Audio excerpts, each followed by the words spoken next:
Hey guys, this is probably going to be the second last video on the body systems topic because we're sort of getting closer towards the end of it.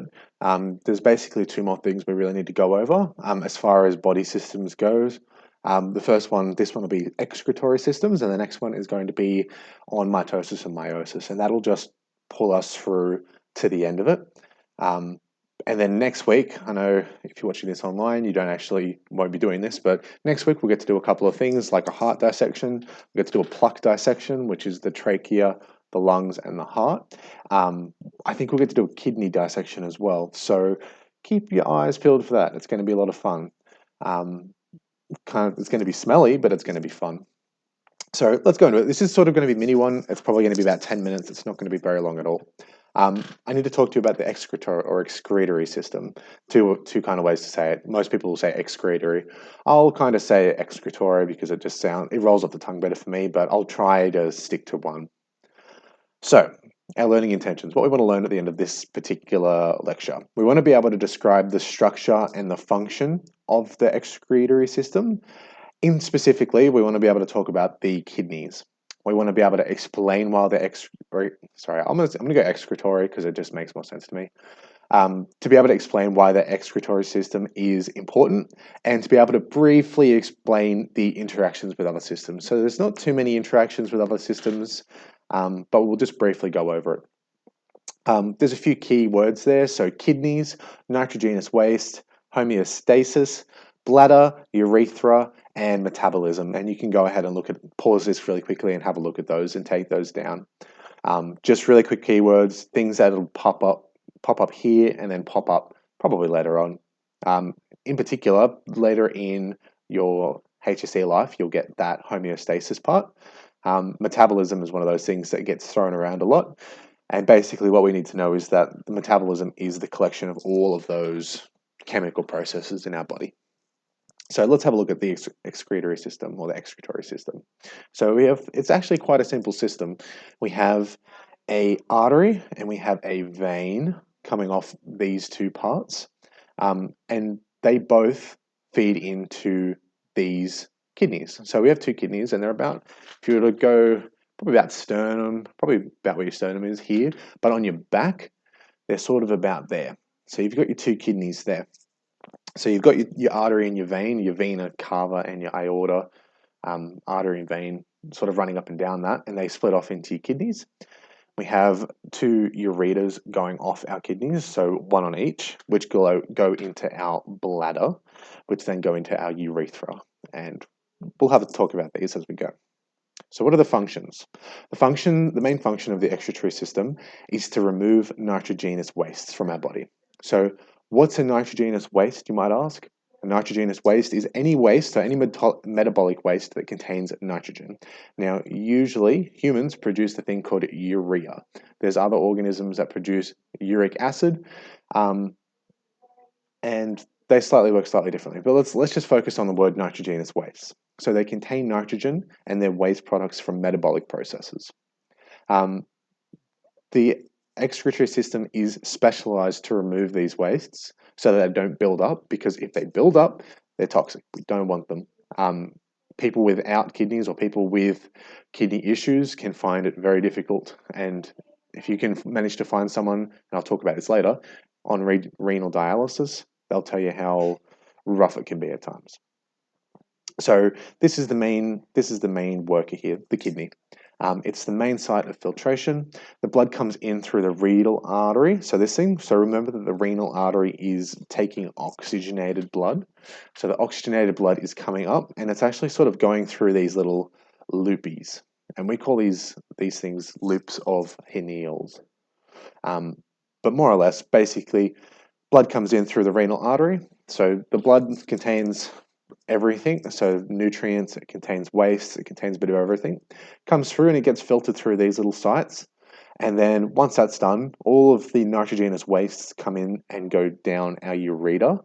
And the rest of the blood just gets taken back into the renal vein. And it's shaped like a kidney bean.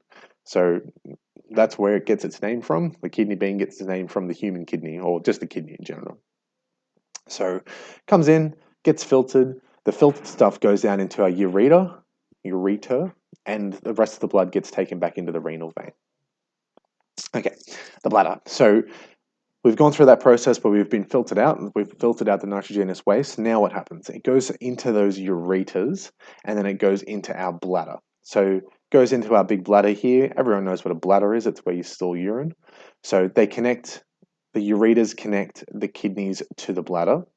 It's responsible for the collection of that nitrogenous waste, so it just stays up there until we need to go to the toilet.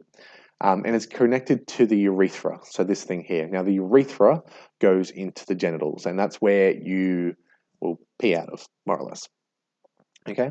So what can influence this system? So the system is primarily influenced by the brain trying to complete homeostasis. So homeostasis is one of those words that'll pop up. It's basically one of the fundamental things of biology, really.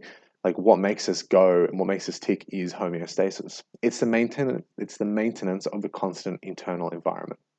So in this case, for instance, you drink too much water. Let's just say it's a hot day. You drink a lot of water. You drink like 2 liters of water because you're so thirsty. Your brain and your kidneys detect this and they work to get rid of that liquid because we don't want too much water in our system. If we have too much water in our system, we start to dilute those things that need to be at a particular concentration. So we need to get rid of that water. So what does it do? It sends a hormone to your body and your hormone goes, yep, I need to get rid of some water. So it basically flushes it out, goes into the kidneys really quickly and goes out in your bladder so that you can pee it out. The other example is if you drink too much salt. So if you drink too much salt, your body will work to conserve the water because the water needs to be there to dilute the salt to a concentration that is, sustainable.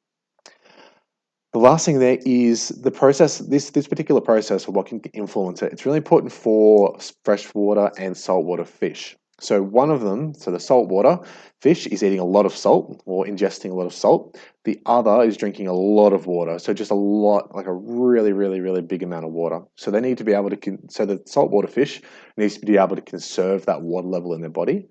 And the freshwater fish needs to be able to conserve that salt. So there's a bit of a spectrum there. Humans are kind of really good because we can do a lot of things in different environments. So we need to have a system that's flexible enough to be able to do that. What does the excretory system interact with? So mostly, as we can see back from this particular one, we're mostly interacting with the circulatory system. Once we come off that circulatory system, we branch off into our kidneys, which then branch off into the excretory system. So what does it interact with? Mostly the circulatory system, but the kidneys and veins are also indirectly the digestive system is there as well. Thinking about all of the waste that we come into contact with, and all that stuff. It's kind of more indirect. So think about the water ingestion and that sort of thing. So it's mostly the circulatory system that it's interacting with. So the kidneys are connected to the renal artery and vein, and they use blood as a transport mechanism for getting the blood that contains all of the nutrients, all of the wastes to the kidneys to be filtered. What happens if your kidneys fail? So this is what I was talking about slightly before. You don't want to build up nitrogenous waste. They're not super good to have in big quantities. They're toxic. If your kidneys fail or you lose a kidney or you lose both kidneys, sometimes people can survive with no kidneys, but it's very unlikely. You'll need to go on renal dialysis, and basically every single day you'll need to go to the hospital, and the hospital will hook you up into this machine called a dialysis or a renal dialysis machine, and you will go in there and you'll spend like 2 hours of your day every single day or every couple of days, depending on how bad your symptoms are. You'll go and get your blood cleaned, and it'll basically go into this little thing, it'll get cleaned out, and the clean blood will be returned back to your body. Now, you can live with one kidney, but it's less ideal. You basically want the 2 kidneys because it's nice and efficient. It's what we're born with, and we want to basically keep it that way if we can. But you can donate a kidney if you want to. If you're a pretty healthy person, you can probably get away with 1 kidney and still have a pretty normal life after that.